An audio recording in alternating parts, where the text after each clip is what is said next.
আসসালামু আলাইকুম প্রিয় পঞ্চম শ্রেণীর শিক্ষার্থীরা, তোমাদের গণিত বইয়ের ৬৫ পৃষ্ঠার দেখো এখানে কতগুলো ১ ও শূ ০, ১ কতগুলো ১, ০.১, ০.০০০১ এবং ০.০০১ নিয়ে নিচের সংখ্যাগুলো গঠিত। এখানে ৩টি অঙ্ক আছে, তোমাদের ২টা আমি করে দেখাবো, ঠিক আছে? এরপর দেখো নিচের প্রশ্নগুলোর উত্তর লেখো। এখানে বলেছে ১৫৫টি ০.০০১ নিয়ে গঠিত সংখ্যাটি কত? ১৫৫টি ০.০০১ নিয়ে গঠিত সংখ্যাটি কত? কতটি ০.০০১ নিয়ে ৬.৮২ গঠিত? কতটি ০.০০১ নিয়ে ৬.৮২ গঠিত? তো বন্ধুরা চলো তোমাদের খাতায় করে দেখাচ্ছি। তো দেখো এই ২ এর এখানে ৩টি অঙ্ক ছিল, আমি ২টি তোমাদের করে দেখাচ্ছি।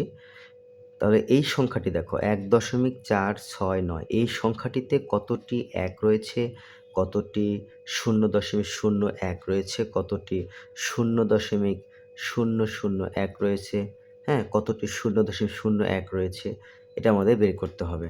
ঠিক আছে? তো দেখো এই সংখ্যাটিতে পূর্ণ সংখ্যা কিন্তু ১। ১ হলো পূর্ণ সংখ্যা আর বাকিগুলো সব দশমিক সংখ্যা। কেন? দশমিকের পরে ৪, ৬, ৯ রয়েছে। দশমিকের পরের অঙ্ককে বলা হয় দশমাংশ, আর দশমাংশের পরের অঙ্ককে বলা হয় শতাংশ। হ্যাঁ? শতাংশের ডান পাশের অঙ্ককে বলা হয় সহস্রাংশ। তো এখানে পূর্ণ সংখ্যা আছে ১, তাই এখানে লিখেছি দেখো এই সংখ্যাটিতে একটি ১ রয়েছে। আর ৪টি ০.১ রয়েছে। কেন লিখলাম? দেখো দশমিকের পরের অঙ্কটাকে বলা হয় দশমাংশ। তো ৪ দশমাংশ, এটা হলো কত? ৪ দশমাংশ। তো ৪ দশমাংশ মানে হলো ০.০০.১ রয়েছে কয়টি? ৪টি। এর পরের অঙ্ক ৬, এটা হলো শতাংশ। ৬ শতাংশ মানে হলো ৬টি ০.০১ রয়েছে। এটাকে বলা হয় দেখো ০.০১, এটাকে বলা হচ্ছে কি? এটার পরিবর্তে যে ৬টি কত রয়েছে? ০.০১ রয়েছে। আর লাস্টে কত? ৯। ৯টি ০.০০১ রয়েছে। আশা করি সকলে বুঝতে পেরেছ। সেমভাবে খ নং দেখো, এত সংখ্যাটিতে দেখো পূর্ণ সংখ্যা কত? ৩। তো ৩টি ১ রয়েছে, মানে ৩টা ১ যোগ করলে কি হয়? ৩ হবে। হ্যাঁ, এরপর দশমাংশের ঘরে আছে কত? ৮। তার মানে ৮টি ০.১, ০.১ রয়েছে। সেমভাবে দশমাংশের পরের সংখ্যা কি আছে? ২। তা ২ শতাংশ মানে হলো ২টি ০.০১ রয়েছে। আর এরপরে হলো ৫ সহস্রাংশ, তার মানে ৫টি কি রয়েছে? ০.০০১ রয়েছে। তো বন্ধুরা এখন আমি এর পরের যে অঙ্কগুলো রয়েছে সেটা দেখো। এখানে বলা হয়েছে যে ১৫৫টি ০.০১ নিয়ে গঠিত সংখ্যাটি কত হবে আমাদের নির্ণয় করতে হবে। তো দেখো যদি এরকম লেখা থাকে ১৫৫টি ০.০১ নিয়ে গঠিত সংখ্যাটি কত, তাহলে অবশ্যই এটা গুণ করতে হবে। কি দিয়ে গুণ করতে হবে? ১৫৫র সাথে গুণ করতে হবে ০.০১। দেখো তাহলে আমি লিখছি ১৫৫টি ০.০১ নিয়ে গঠিত সংখ্যাটি হলো ১৫৫ গুণ ০.০১। এটা গুণ করলে হবে ১.৫৫। এটাই কিন্তু উত্তর পাবো।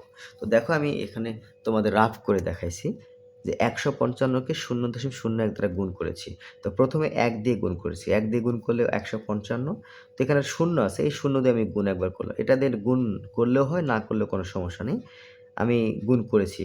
এই ০ দিয়ে গুণ করলে ০ হবে ০, ০। এবার যোগ করলে কত হয়? ১৫৫। কিন্তু এখানে দেখো এই জায়গায় ১, ২, ২ অঙ্ক পর কিন্তু দশমিক আছে। ২ অঙ্ক পর দশমিক। অর্থাৎ ২ অঙ্ক পর বলতে এখানে বোঝানো হচ্ছে ডান পাশ থেকে চিন্তা করলে দেখো ১ অঙ্ক ২ অঙ্ক। এই ২ অঙ্ক সামনে, ২ অঙ্কের সামনে বা ২ অঙ্ক পর দশমিক দেওয়া আছে। তাই ডান পাশ থেকে ২ অঙ্ক পর দশমিকটা বসিয়ে দিয়েছি। ঠিক আছে? তাহলে ১.৫৫। এরপরে পরে বলা হয়েছে যে ১৫৫টি ০.০০১ নিয়ে গঠিত সংখ্যাটি কত? সেম ক্যাটাগরি, এটাও গুণ করতে হবে। তাহলে এটাকে ০.০০১ দ্বারা গঠিত এই সংখ্যা দিয়ে গুণ করলে কত হবে? ০.১55। কেন হলো দেখো, এই ১ দ্বারা গুণ করলে ১৫৫ হয়। যেহেতু ৩ অঙ্ক পর দশমিক আছে, তাই ১ অঙ্ক, ২ অঙ্ক, ৩ অঙ্ক পরে দশমিক দিয়ে একটা শূন্য দিয়েছি। তো ০.১55, এটাই কিন্তু উত্তর। আশা করি বুঝতে পেরেছ। বন্ধুরা, এখন দেখো কতটি ০.০১ নিয়ে গঠিত ৬.৮২ গঠিত। মানে এই ৬.৮২ সংখ্যাটি তৈরি করার জন্য কতগুলো ০.০১ প্রয়োজন। তো এইরকম অঙ্ক থাকলে তোমরা কি করবা? গুণ করা যাবে না, ভাগ করতে হবে। কি করতে হবে? ভাগ করতে হবে। দেখো এখানে বড় সংখ্যা কিন্তু ৬.৮২, এই সংখ্যাটিকে ভাগ করব ০.০১ দ্বারা। তো আমি এটা ভাগ আকারে লিখেছি। এখন যেহেতু এখানে দশমিক আছে, এখানেও দশমিক আছে। এখানে দেখো ভাজ্যতে দশমিকের পরে ২টা অঙ্ক রয়েছে, আর এখানেও দশমিকের পরে ২টা অঙ্ক রয়েছে। তাহলে দশমিকের পরে ২টা অঙ্ক যেহেতু রয়েছে, তাহলে এই দশমিকটাকে সরাইতে গেলে আমি এইটাকে ১০০ দ্বারা গুণ করব, এটাকেও ১০০ দ্বারা গুণ করব। দেখো ১০০ কিভাবে আসলো? এই দশমিকের জন্য আমি ১ লিখেছি, আর দশমিকের পরে অঙ্ক কয়টা? ২টা। ২টা অঙ্কের জন্য ২টা শূন্য। তাহলে এই সংখ্যাটিকে ৬.৮২, এটা সংখ্যাটাকে যদি ১০০ দ্বারা গুণ করা হয়, তাহলে এই দশমিকটা থাকবে না এখান থেকে। দশমিক থাকবে না। সেমভাবে ০.০১কে যদি আমি ১০০ দ্বারা গুণ করি, এখানেও দেখো এই দশমিকের পরিবর্তে আমি ১ লিখেছি। দশমিকের পরে ২টা অঙ্কের জন্য ২টা শূন্য। তাহলে এটাকেও ১০০ দ্বারা গুণ করলে এখানে দশমিক থাকবে না। ওকে? তাহলে দশমিকটা উঠে গেল, থাকলো কি? ৬৮২, এই ভাগ চিহ্ন, এখানে দশমিক থাকবে না, থাকবে কি? ১, ১ লেখা হয়েছে। ৬৮২কে ১ দ্বারা ভাগ করলে ৬৮২ হয়। সুতরাং ৬৮২টি ০.০১ নিয়ে ৬.৮২ গঠিত। এটাই কিন্তু উত্তর। তো সেমভাবে পরের প্রশ্ন দেখো, কতটি ০.০০১ নিয়ে ৬.৮২ গঠিত? একই সংখ্যা, শুধু এখানে একটু চেঞ্জ করে দেওয়া হয়েছে যে ০.০০১ নিয়ে। একই ভাবে করতে হবে। এটাও দেখো ভাগ। তাহলে এখানে ৬.৮২ ভাগ ০.০০১। এখানে দেখার বিষয় আছে। দেখো এখানে দশমিকের পরে ২টা অঙ্ক, আর এখানে দশমিকের পরে ৩টা অঙ্ক রয়েছে। তো দেখো যেহেতু এখানে ৩টা অঙ্ক, মানে কি এটাকে দশমিকবিহীন করতে হলে আমাকে ১০০০ দিয়ে গুণ করতে হবে। আরেকটা জিনিস খেয়াল রাখতে হবে, এখানে ১০০০ দিয়ে গুণ করতে হবে। এখন প্রশ্ন হলো কেন করব? কারণ ভাজ্য ও ভাজককে একই সংখ্যা দ্বারা গুণ করলে ভাগফলের কোনো পরিবর্তন হবে না। ওকে?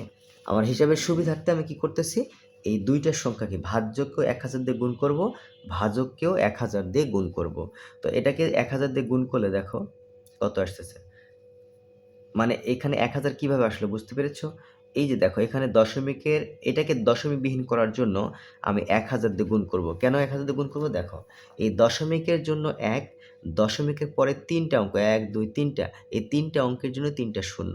তার মানে এই সংখ্যাটিকে আমি ১০০০ দিয়ে গুণ করলে দশমিক থাকবে না, শুধু ১ থাকবে। তো এটাকেও দেখো ১০০ দ্বারা গুণ না করে আমি ১০০০ দিয়ে গুণ করতেছি। কেন? ভাজ্য ও ভাজককে একই সংখ্যা দ্বারা গুণ করতে হয়। এই জন্য দেখো এটাকে ১০০ দ্বারা গুণ না করে ১০০০ দিয়ে গুণ করতেছি। এখন দেখো এই দশমিকটাকে, এই সংখ্যার দশমিক সরাইতে গেলে আমার প্রয়োজন মাত্র কত? ১০০। কিন্তু আমি তো একটা শূন্য বেশি লিখে ফেলেছি। তাহলে এই শূন্যটা কি করব? এই শূন্যটা এই সংখ্যার ডান পাশে বসে যাবে। ৬৮২০ হয়ে গেল। আগে ছিল এটা, মানে ১০০, এই দশমিকটা উঠে গেলে থাকে ৬৮২, কিন্তু এখানে একটা শূন্য বেশি রয়েছে, সেই শূন্যটা এখানে বসে যাবে। তাহলে কত হলো? ৬৮২০। আর এখানে শুধু ১ থাকবে। তাহলে ৬৮২০কে ১ দ্বারা ভাগ করলে কি হবে? ৬৮২০। অর্থাৎ ৬৮২০টি ০.০০১ নিয়ে ৬.৮২ গঠিত। এটাই কিন্তু উত্তর। আশা করি সকলে বুঝতে পেরেছ। যদি ভিডিওটি ভালো লাগে অবশ্যই লাইক, কমেন্ট এবং সাবস্ক্রাইব করবে।